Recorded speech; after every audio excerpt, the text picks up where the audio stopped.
Hello বন্ধুরা, কি রান্না হয়েছে দেখুন। ভাত, ভেন্ডি আলু ভাজা, আর হচ্ছে সয়াবিনের তরকারি, আর এটা আমার যা দিয়ে চামড়ি মাছের ঝাল।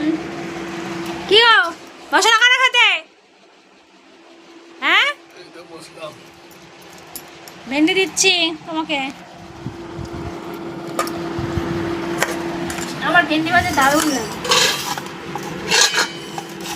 গরম গরম মাছটা খেয়ে দেখো, সুন্দর মানে চামড়ি মাছটা। গরম গরম ভাতটা কোথায় গেল?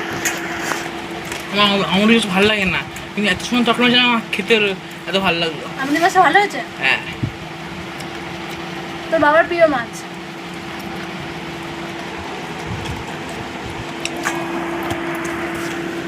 আমার ভেন্ডি দিয়ে ভালো লাগে খেতে। গরম গরম ভেন্ডি ভাজা ভাত।